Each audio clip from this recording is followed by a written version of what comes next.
Salam əziz yüksələn əkizlər. 2026-cı il iyul ay şərtinə xoş gəlmisiniz. Kiçik bir xatırlatma edim ki, proqnozlar hər zaman yüksələn böcəyə görünür. Yəni, əgər siz yüksələn əkizlərsinizsə, tam olaraq doğru yerdəsiniz. Əziz yüksələn əkizlər, 22 iyula qədər Günəş Xəşək burcunda, yəni sizin ikinci evinizdə olacaq. Merkuri də ona qoşulur. Merkuri retro hərəkətindədir. Deməli, ikinci ev mövzularını Merkur retrosunun təsiri altındadır. Sizin idarəçi planetiniz Merkuri 29 iyunda retro hərəkətinə başlayıb və bu retro 24 iyula qədər davam edəcək. Bu isə o deməkdir ki, 24 iyula qədər əsas diqqətiniz ikinci ev mövzularında olacaq. İkinci ev pul, maliyyə və karyeranı idarə edir. Bu sahədə həm diqqətiniz artacaq, həm də müəyyən çətinliklər yaşana bilər. Maddi mövzularda son dərəcə diqqətli olun. Gəlir və xərclər balansınız pozula bilər. Heç gözləmədiyiniz borclar ortaya çıxa bilər. Mən bunu necə ödəməmişəm deyə düşünə bilərsiniz. Maliyyə ilə bağlı hansısa boşluğu sonradan fərq edə bilərsiniz. Alışveriş edərkən də diqqətli olun. Bu dövrdə bahalı alışveriş etməyiniz məsləhət görülmür. İnternetdən sifariş etdiyiniz məhsul yanlış gələ bilər. Qiymətlərdə qarışıqlıq ola bilər. Pulun qalığını alarkən mütləq sayın. Qısacası, maliyyə məsələlərində çox diqqətli olmalı olduğunuz bir dövrdür. Merkur retrosunun yaxşı tərəfi də var. Məsələn, uzun müddətdir itirdiyiniz bir əşyanı tapa bilərsiniz. İkinci ev eyni zamanda karyera ilə də bağlıdır. Bu səbəbdən iş həyatında müəyyən çətinliklər yarana bilər. İş yoldaşları ilə ünsiyyət problemləri, işlərin ləngiməsi və gecikməsi mümkündür.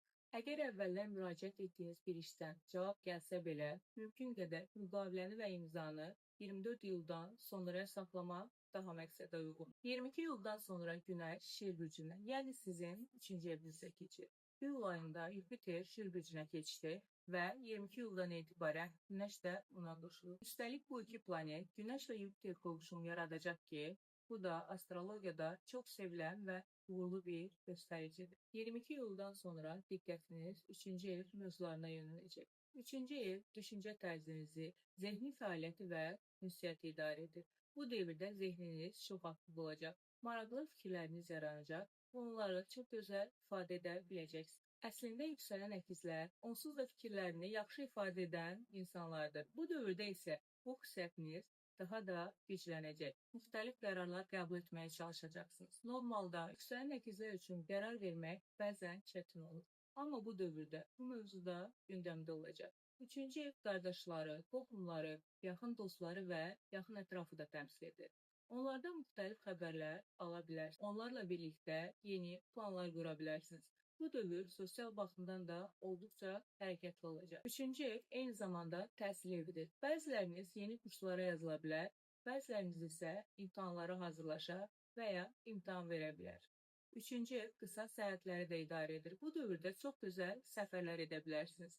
Əgər ticarətlə məşğulsunuzsa, bu sahədə də canlanma olacaq. Biznes əlaqələri aktivləşə bilər. 22 iyuldan 3 avqusta qədər Günəş-Yupiter qovuşumu baş verəcək.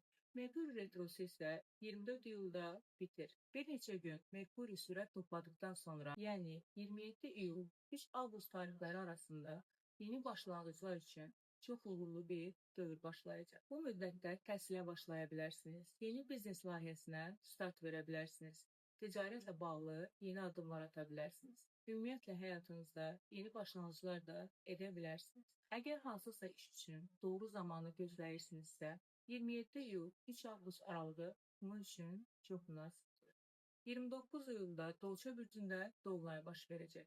Dolça bürcü sizin doğum xəritənizdə 9-cu evi idarə edir. Bu səbəbdən də dolunay 9-cu ev mövzularını ön plana çıxaracaq. 9-cu ev həyata baxış, inanclar, mənəviyyat və fəlsəfə ilə bağlıdır. Bu dövrdə hansısa mühüm bir fərqindəlik yaşaya bilərsiniz. Yəni bir həqiqəti dərk edə bilərsiniz. Əkizlər bürcü zehni fəaliyyətə üstünlük verdiyi üçün bu cür daxili inkişaf prosesləri də sizə çox uyğun gəlir. 9-cu ev xarici ölkələri də idarə edir. Məsələn, xaricə səyahət, pasport almaq, viza müraciəti, xaricdə təhsil, xaricdə yaşayan tanışlardan xəbər almaq və ya idxal, ixrac işləri kimi mövzular gündəmə gələ bilər. Əgər belə planlarınız varsa, bu dolunay həmin sahələri aktivləşdirə bilər. 9-cu ev ali təhsil, universitet və akademik mövzular evidir. İmtahanlar və təhsillə bağlı məsələlərdə müəyyən aydınlaşmalar ola bilər. 9-cu ev məhkəmə proseslərində idarə edir. Əgər hüquqi prosesiniz varsa, həmin dövrdə müəyyən nəticələr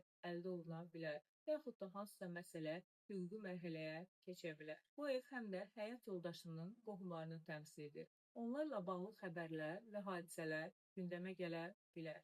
9-cu ev media və yayıncılıq sahəsində idarə edir. Məsələn, Instagram hesabı yaratmaq, sosial mediadan gəlir əldə etmək, yeni media layihəsinə başlamaq kimi mövzular aktivləşə bilər.